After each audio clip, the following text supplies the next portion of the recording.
अस्सलाम वालेकुम students, welcome back to the topic general gas constant या आइडियल गैस कांस्टेंट। हम देखते हैं कौन कौन सी वैल्यूज और कौन कौन से यूनिट्स हम यूज करते हैं। स्टैंडर्ड टेम्परेचर और प्रेशर पर 0.0821 dm³ atm पर केल्विन पर मोल वैल्यू आई। अब हम यूनिट्स और वैल्यूज चेंज करके देखते हैं कि हमारे पास आर की वैल्यूज क्या आती हैं। अगर हम प्रेशर मिलीमीटर ऑफ मरकरी में यूज करते हैं या टॉर में यूज करते हैं, हमने पढ़ा था कि 1 millimetre of mercury is equal to 1 torr. अगर हम वॉल्यूम यूज करते हैं सेंटीमीटर क्यूब में, तो हमारे पास आर की वैल्यू क्या आएगी। अब 1 मिलीमीटर ऑफ मरकरी तो 1 टॉर के इक्वल था, लेकिन 1 ATM 760 टॉर के इक्वल था।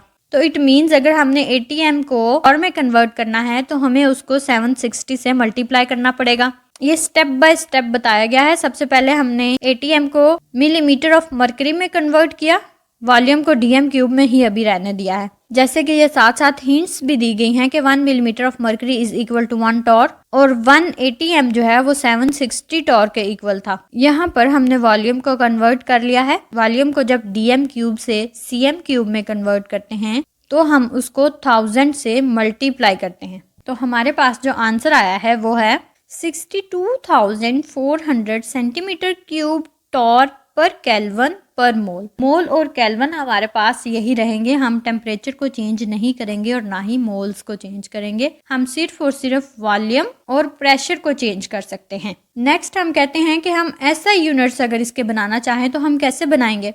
तो हमने जब प्रेशर के यूनिट्स पढ़े थे तो हमने प्रेशर को कन्वर्ट किया था SI यूनिट्स में भी, तो उसी को लेके हम चलेंगे। देखते हैं प्रेशर का जो SI यूनिट था वो था न्यूटन पर मीटर स्क्वायर। अब 1 ATM हमारे पास 760 टॉर के इक्वल था और 101,325 न्यूटन पर मीटर स्क्वायर के इक्वल था।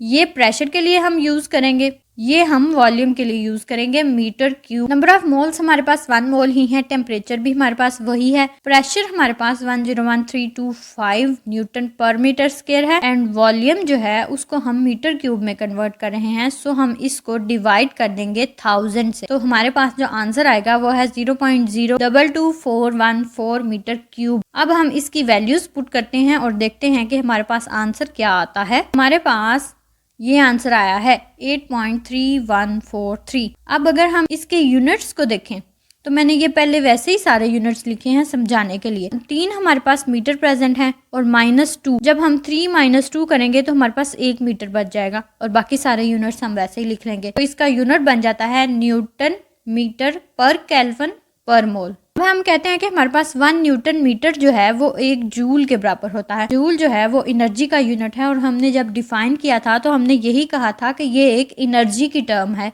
सो हम इसको जूल में कन्वर्ट कर सकते हैं। तो न्यूटन मीटर की जगह हम 1 जूल कर देते हैं तो हमारे पास आंसर है 8.3143 जूल पर केल्विन पर मोल। अब एनर्जी का यूनिट जूल भी है और कैलोरीज भी हैं। हम जूल को कैलोरीज में कन्वर्ट करना चाहेंगे तो फिर कैसे करेंगे। 1 कैलोरी इक्वल होती है 4.18 जूल के।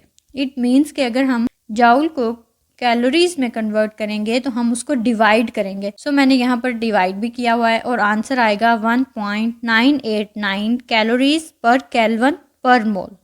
हमने आर की जितनी भी वैल्यूज डिराइव की हैं, अब हमने यूनिट्स को जहन में रखना है। अगर हमारे पास STP वाले यूनिट्स होंगे तो हम पहली वैल्यू यूज करेंगे। अगर हमारे पास SI यूनिट्स होंगे तो हम 8.3143 वाली यूज करेंगे। अगर हमारे पास सेंटीमीटर क्यूब और टॉर होगा तो हम सेकंड वाली वैल्यू यूज करेंगे। तो इस लिहाज से हमने यूनिट्स को जहन में रखना है ताकि हमें पता हो कि हमने आर की वैल्यू कौन सी यूज करनी है। ये हमें मददगार साबित होगा जब हम प्रॉब्लम्स को सॉल्व करेंगे तो उसमें आर की वैल्यू हमने देख के संभल के पुट करनी है। सो ये था जनरल गैस कांस्टेंट का topic. Thank you so much.